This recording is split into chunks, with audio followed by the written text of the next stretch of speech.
Bonjour, salam alaikum.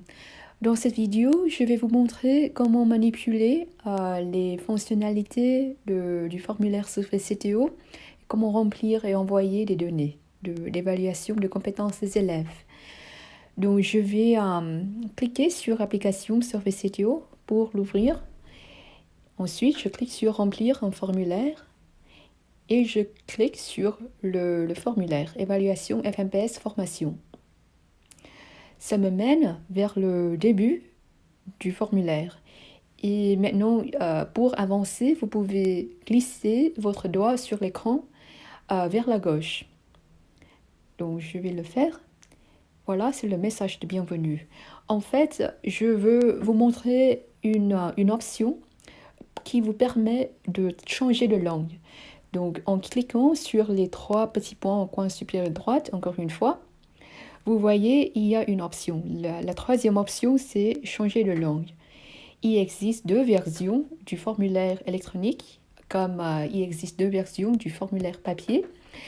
Une version en arabe et une version en français. Maintenant, j'utilise la version française, mais vous pouvez cliquer sur Arabic, la version arabe, pour changer de langue en arabe.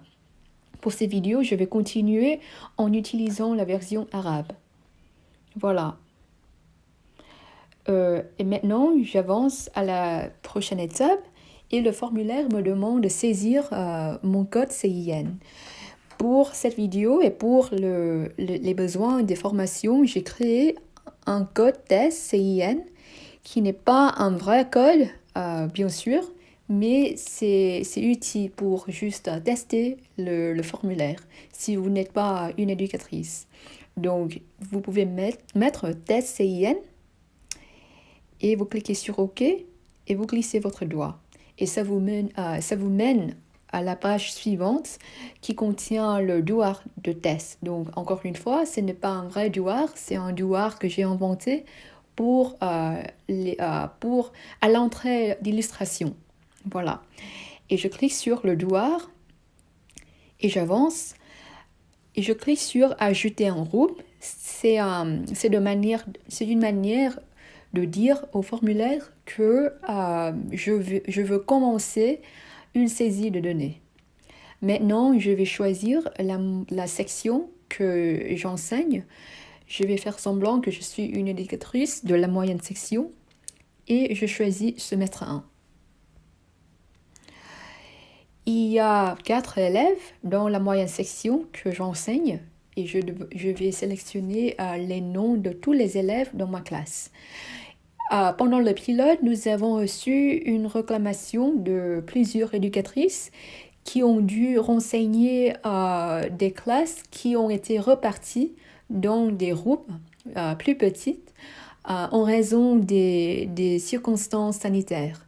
Donc, normalement, nous vous recommandons fortement de sélectionner le nom de tous les élèves qui se trouvent dans chaque section. Mais pour les éducatrices qui doivent enseigner plusieurs groupes, vous pouvez ne sélectionner que les élèves dans chaque groupe.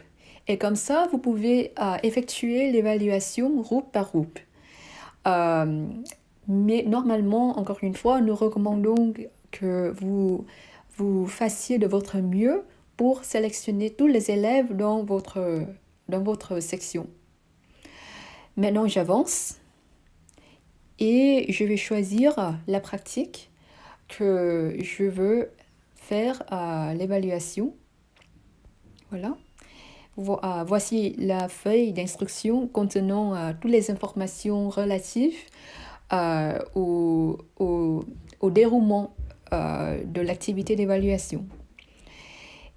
Après, vous avez lu ces instructions, vous pouvez procéder à la saisie. Pour le premier élève, je vais cliquer sur les options réponses qu'il a complétées. Et maintenant, le formulaire me demande de saisir les données pour le deuxième élève. Je vais cliquer sur quelques options de réponse.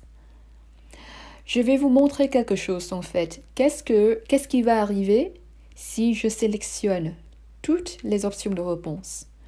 Donc, vous pouvez remarquer que c'est une sélection contradictoire parce que les 5 options, 1, 2, 3, 4, 5, oui, les 5 premières options supposent que l'enfant a été en classe et a complété l'activité d'évaluation. Mais le 6e option a dit que l'enfant n'a pas pu compléter l'activité d'évaluation malgré qu'il était en classe. Et la 7e option a dit que l'enfant est absent. Donc, vu ensemble, les options choisies sont contradictoires. Donc, qu'est-ce qui va arriver avec le formulaire?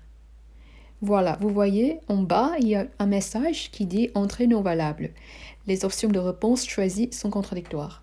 Donc, c'est une manière du formulaire de vous dire qu'il faut corriger votre option de réponse parce que ce sont contradictoires.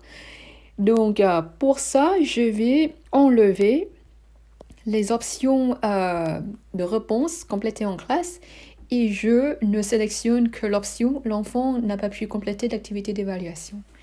Et j'avance. Le formulaire va me demander de fournir une explication courte pour mon choix. Et si l'enfant a des besoins spécifiques qui l'empêchent à la complétion des activités d'évaluation, vous pouvez dire besoin spécifique.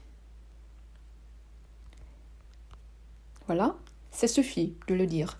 Et en fait, nous ne recommandons pas que vous spécifiez plus. Vous pouvez consulter le guide d'évaluation pour savoir quels sont les besoins spécifiques validés par le ministère de l'Éducation nationale.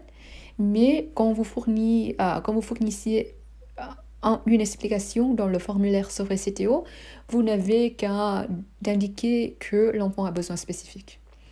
Voilà. Et j'avance. Et maintenant, je vais faire la saisie pour le 4e élève. Donc, pour cet enfant, je vais cliquer pour illustrer sur enfant absent. Et j'avance. Le formulaire me demande de fournir une raison. Et je vais préciser comme maladie. Si vous ne connaissez pas la raison pour laquelle l'enfant a été absent, vous pouvez dire raison inconnue. Il n'y a pas besoin d'écrire quelque chose trop compliqué. Ça suffit de dire maladie ou raison inconnue ou événement familial, événement climatique, etc. Et en glissant ma doigt vers la gauche, le formulaire me demande si je veux ajouter un groupe de plus. Donc, il faut que je dise ne pas ajouter pour aller à la fin du formulaire. Voilà, maintenant je suis à la fin du formulaire. Mais il faut faire attention à cette étape. C'est pas vraiment la fin. En fait, c'est pas encore la fin. Il faut que vous continuez à glisser votre doigt. Et maintenant, le formulaire vous dit que vous êtes à la fin. Et il faut que vous cliquiez sur le bouton sauvegarder et sortir pour vraiment quitter le formulaire. Donc voilà, maintenant, vous avez vraiment réussi à saisir des données d'évaluation pour les élèves sélectionnés et pour la pratique sélectionnée. Dans les prochaines vidéos, je vais vous expliquer comment faire la saisie dans des cas plutôt particuliers et ce que vous devez faire quand vous avez choisi ajouter un groupe de plus par erreur. Mais je vais terminer cette vidéo ici. Merci beaucoup et au revoir.